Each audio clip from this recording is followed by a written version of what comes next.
다시 베델로라는 말씀 제목으로 여러분과 함께 말씀을 나눠보고자 합니다. 우리는 지난주까지 예수님의 고난과 부활에 대해서 말씀을 좀 나눠봤고, 오늘은 다시 이 야곱에 대한 이야기로 넘어가 보려고 합니다.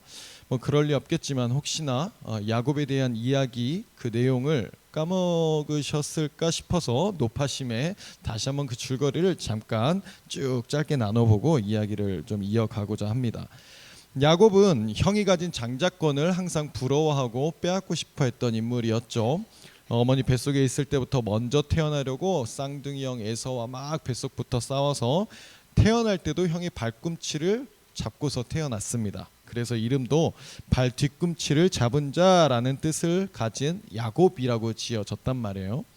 이후에 세월이 흐른 뒤에 아버지 이삭이 이 에서에게 축복 기도를 해주려고 하니까 이 야곱이 에서가 사냥을 나간 사이에 에서인 척 변장을 하고서 아버지로부터 에서가 받을 그 축복 기도를 빼앗아 받게 됩니다. 그리고 그 소식을 알게 된 에서는 너무 화가 나서 이 야곱을 죽이려고 하는 거죠. 그래서 야곱은 형 에서가 너무 무서워서 황급히 외삼촌 집으로 도망을 가게 됩니다. 그 외삼촌 집에서 한 20년이란 세월을 보내고 다시 원래 살던 땅으로, 고향 땅으로 돌아오게 되죠. 그런데 그 고향으로 가는 길이 편하지만은 않았습니다. 20년이라는 긴 세월이 지났음에도 불구하고 여전히 그 형 에서라는 존재가 너무 두려운 존재로 마음속에 있었단 말이에요. 그래서 점점 가까워지면 가까워질수록 두려움이 점점 커져만 가서 하나님을 붙잡고 막 기도를 했었죠.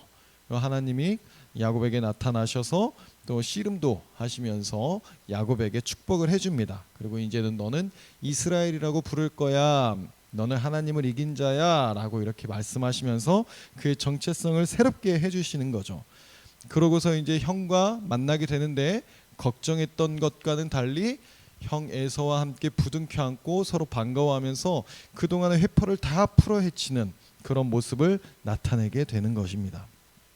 여기까지가 우리가 지난 시간 동안 계속해서 나눠봤던 말씀의 내용인데요.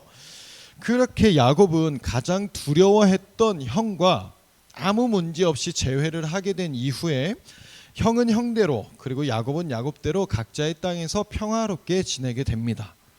그야말로 이제 고생 끝 행복 시작 같은 느낌으로 이제 삶을 살게 되는 거죠. 그 고향 땅으로 올 수 없었던 가장 큰 이유가 그 무서운 형 에서라는 존재가 있었기 때문이었는데, 그 형하고 이제 그 모든 갈등이 풀렸으니 이제 더 이상 문제될 게 없는 거예요. 아내들도 있죠, 자식들도 있죠, 재산도 엄청 많이 쌓아가지고 왔죠. 이제 고향 땅에 편한 땅으로 왔죠. 이제 편하게 살 일만 남은 겁니다.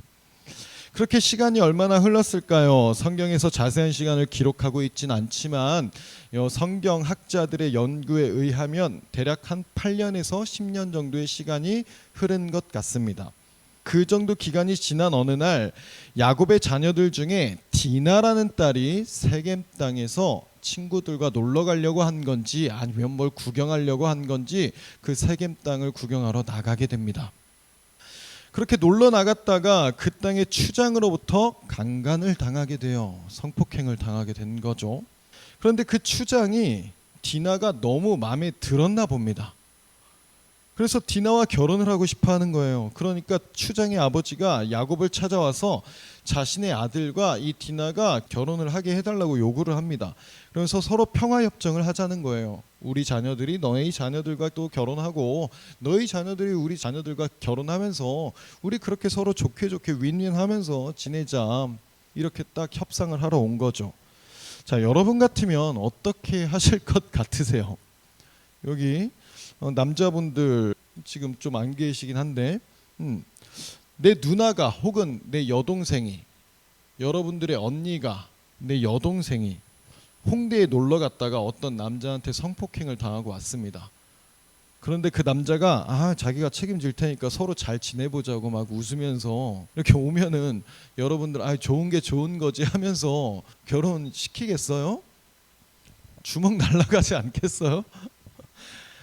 그래도 부잣집 아들인 것 같으니까 다행이다, 그래도 누나나 여동생한테 축하한다고 아유 그래도 좋은 게 좋은 걸로 가자고 어차피 저질러진 일이니 어쩌겠냐며 그냥 좋게 좋게 하자고 그 남자와 결혼하는 걸로 그냥 그렇게 퉁치자 이렇게 얘기하실 수 있겠어요?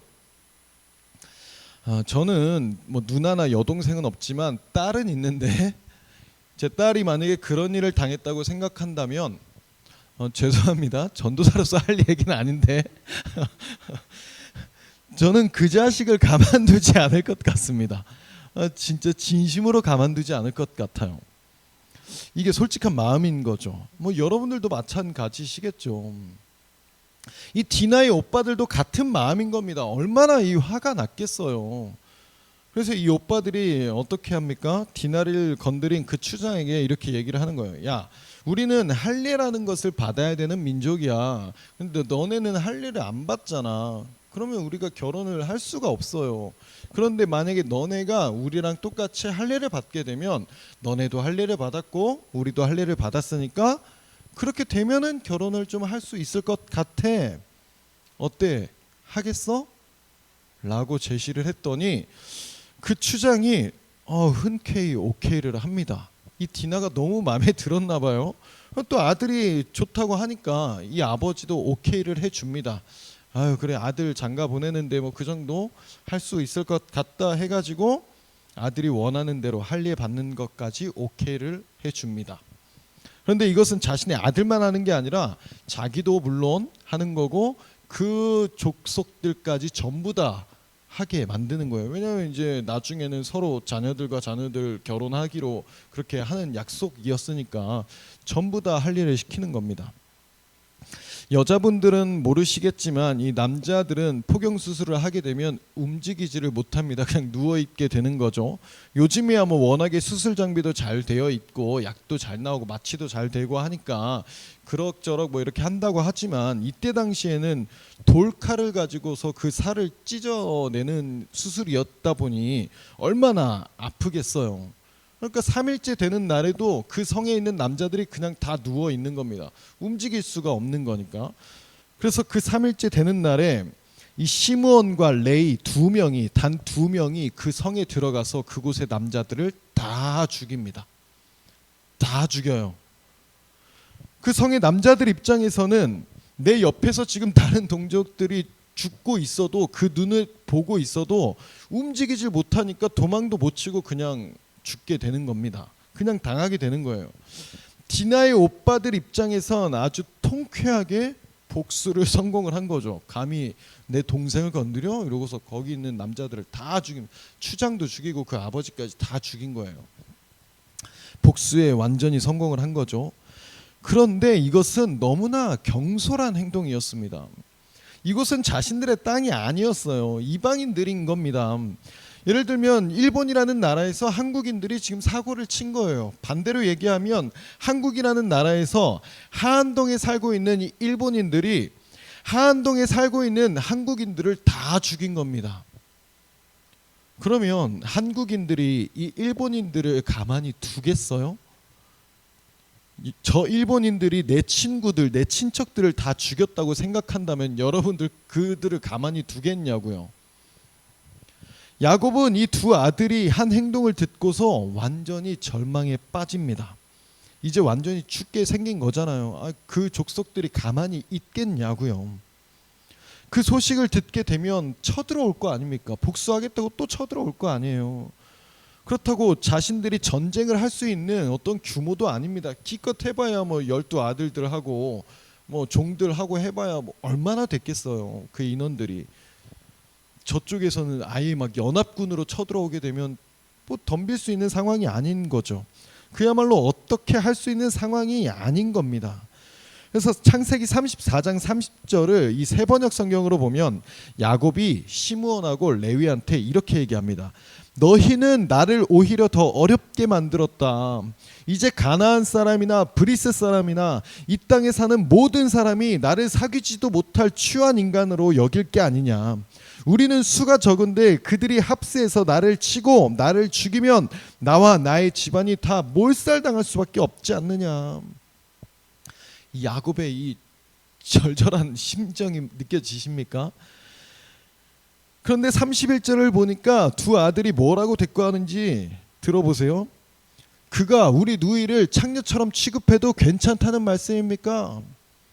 이러고 대꾸하고 있는 거예요. 아 그럼 뭐 우리 동생이 그렇게 당하는 게 뭐 그냥 두라는 거예요 아버지? 이러면서 막 대들고 있는 겁니다. 자기들이 뭘 잘못했냐는 거예요.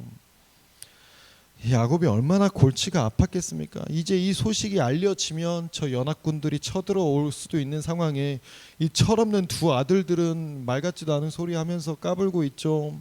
대들고 있죠. 뭐 그야말로 답도 없는 절망적인 상황입니다. 이제 진짜 에서가 400명 거느리고 오던 그 상황하고는 아예 차원이 다른 상황인 거예요.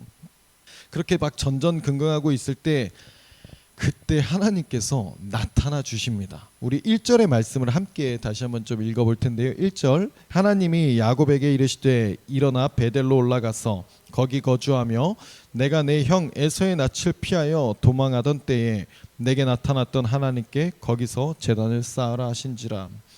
하나님께서 야곱에게 나타나셔서 베델로 올라가서 제단을 쌓으라고 말씀해 주시는 거예요.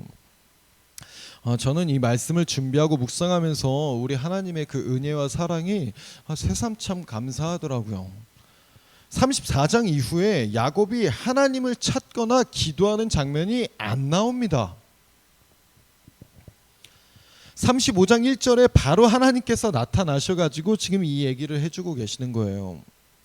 대략 10년 전쯤에 어땠습니까? 형 에서가 400명 거느리고 온다고 할 때 야곱은 하나님 붙잡고 막 기도한단 말이에요. 하나님 저 좀 살려주세요. 저 좀 도와주세요. 막 이러고 매달린단 말이에요.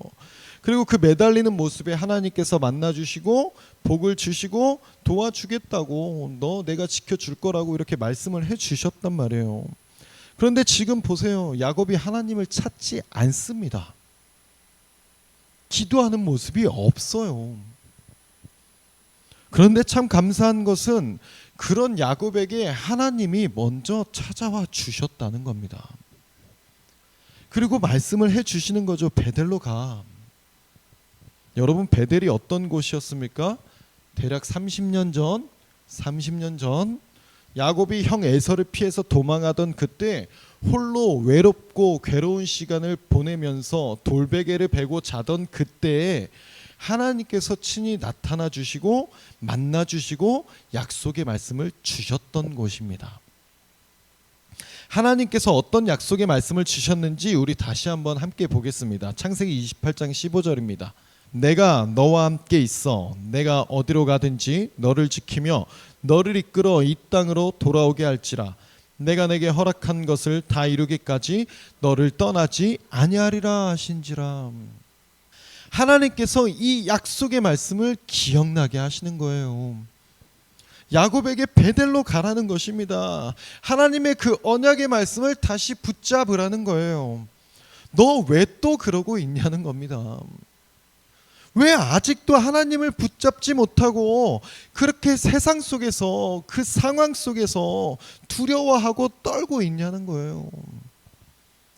하나님으로부터 이 말씀을 들은 야곱이 하는 행동을 보겠습니다. 본문 2절과 4절 야곱이 이에 자기 집안 사람과 자기와 함께한 모든 자에게 이르되 너희 중에 있는 이방 신상들을 버리고 자신을 정결하게 하고 너희들의 의복을 바꾸어 입으라. 그들이 자기 손에 있는 모든 이방 신상들과 자기 귀에 있는 귀고리들을 야곱에게 주는지라.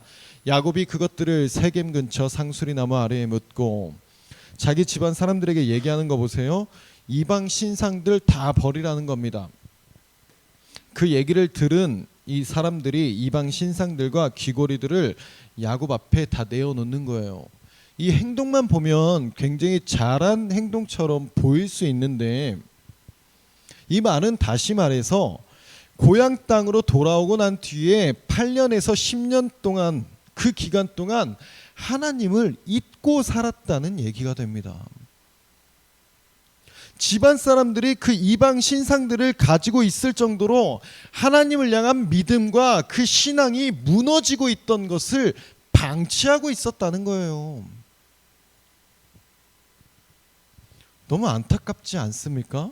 저는 이 장면 보면서 막 하나님의 마음을 생각해 봤는데 진짜 마음이 너무 아프셨을 것 같아요. 이런 거죠. 뭐 남자분들에게 있어서 내가 너무 좋아하는 여자친구가 있습니다. 뭐 여자분들에게는 내가 너무 좋아하는 사랑하는 남자친구가 있어요. 내가 그 사람을 위해서 전부 다 해주는 겁니다. 누가 괴롭히면 찾아가서 혼내주고, 또 필요한 거 있으면 다 구해서 해주고, 어려운 일 있으면 내가 다 도와주면서 사랑을 막 다 준 거예요. 그런데 내가 너무 좋아하는 이 여자친구가 다른 나쁜 남자들하고 둘이서 막 바다도 놀러 가고 영화 보러 다니고 그러고 있는 거죠. 내가 너무 사랑하는 이 남자친구가 소문 안 좋고 나쁜 여자애들하고 막 카페 놀러 다니고 막 돈 뜯기고 다니면서 막 놀러 다니고 그러는 거예요. 자기 돈 다 쓰고 이용당하고 그러고 있는 거죠. 그러다가 그 나쁜 애들하고 어떻게 안 좋게 얽혀가지고 큰일 날 상황을 마주하게 되었을 때, 그 절망 속에 빠져 있는 나의 사랑하는 사람을 보고 있는 그 마음 한번 상상해 보세요. 안타깝기도 하고 속상하기도 하고, 아유 잘됐다 쌤통이다 싶은 마음도 들고, 그럼에도 너무 사랑해서 차마 가만히 두지 못하고 또 멍청하게 또 바보같이 그 사람을 도와주려고 하는 나의 그 마음, 그 마음이 하나님의 마음이었다는 거예요. 하나님께서 기껏 내가 너를 사랑해, 내가 너를 지켜줄 거야, 걱정하지 마, 내가 너랑 함께 있을 거야, 나 너 안 떠날 거야, 내가 너를 제일 사랑하고 있어, 이런 사랑의 메시지들을 계속해서 들려줬는데, 내 급한 것 다 끝나고 나니까 금세 또 잊어버리고 다른 좋은 것들 찾아 나서고 있는 거죠. 급할 땐 하나님 찾고 도와달라고 매달리고, 급한 거 해결되니까 하나님 뒤로 하고서 내가 좋아하는 것들, 내가 원하는 것들을 향해서 가는 그 모습을 보이고 있었다는 거예요. 하나님 입장에서 너무 화나지 않겠습니까? 자존심도 없겠냐고요. 아 그래 어디 그렇게 살다가 고생 한번 해봐라 하고서 그냥 버려도 할 말 없는 거 아니겠습니까? 아니 정이 확 떨어질 것 같지 않으세요? 꼴도 보기 싫을 것 같지 않겠냐고요. 아, 저 같으면 그럴 것 같아요. 그런데 차마 그러지 못하겠는 하나님의 그 마음, 차마 내버려 두지 못하겠는 하나님의 그 마음이 너무 바보 같지 않습니까? 그런데 이게 야곱의 이야기입니까? 우리 얘기 아니에요? 여러분 이야기 아닙니까? 죄송합니다. 제 얘기입니다. 하나님께서 저를 사랑하는 그 마음으로, 그 사랑의 마음으로 몇 번이고 계속 만나주시고, 사랑으로 안아주시고, 은혜 베풀어 주시고, 용서하시고, 또 안아주시고, 또 해결해 주시고, 또 도와주시고 했음에도 당장에 내 눈앞에 그 문제가 해결되고 나면 또 하나님 떠나서 세상으로 나아가고 있는 저와 여러분들의 모습 아니냐고요. 제가 이 설교 준비하면서 이것도 준비했는데, 시험 기간이라고 예배 못 드린다는 그런 얘기, 죄송하지만 여기 나오신 분들 여러분만큼은 안 했으면 좋겠습니다. 기왕에 이 설교 들으신 김에 1시간 공부해야 돼서 예배 못 드린다는 얘기 하지 말고, 1시간 예배 드리기 위해서 다른 시간에 1시간 공부를 더 하는 여러분들이 되시기를 소망합니다. 여러분 진심으로 말씀드리는데요, 하나님께서 하나님을 위해서 살아가는 그 사람들 절대 가만히 두시지 않습니다. 1시간 공부 더해서 한 문제 더 맞히는 것보다 더 귀한 복으로 더해 주신다고요. 그리고 티 같은 소리 한마디만 더 하면, 여러분 1시간 예배 안 드리고 공부 더 한다고 해서 성적 잘 나오지 않습니다. 그렇게 해서 성적 잘 나올 것 같으면 안 해도 잘 나오고요, 그렇게 해서 성적 안 나올 것 같으면 해도 안 나와요. 인정할 거 인정하자고요. 여러분 하나님께 시간 드리십시오. 하나님 의지해 보세요. 예배 소홀해서 망가지면 망가졌지, 예배 지켜서 여러분들의 인생 망가지지 않습니다. 야곱이 그 이방 신상들과 귀고리들을 모으고 그것들을 묻으면서 하나님께 얼마나 죄송했을까요? 내가 한 행동의 10년의 모습이 이방 신상들 모은 그 모습 바라보면서 얼마나 죄책감이 들었겠습니까? 그러면서도 그렇게 하나님 떠나 살고 있던 나에게 하나님이 다시 찾아오셨다는 게 얼마나 죄송스럽고 염치 없고 감사하고 죄송하고 그랬겠습니까? 그리고 그제서야 그는 그것들을 다 묻고 자신의 정체성을 다시 확인하는 겁니다. 그리고 그 정체성을 다시 확립하기 위해서 베델로 가는 거예요. 그렇게 베델로 갈 때 무슨 일이 일어납니까? 5절 말씀 함께 읽어보겠습니다. 그들이 떠났으나 하나님이 그 사면 고을들로 크게 두려워하게 하셨으므로 야곱의 아들들을 추격하는 자가 없었더라. 야곱을 공격하지 못하게 하시는 거예요.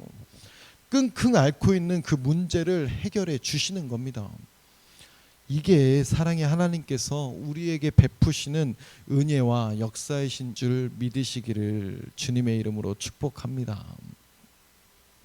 그리고 하나님께서는 야곱에게 다시 나타나셔서 야곱의 이름을 이스라엘로 다시 말씀해 주시는 거예요.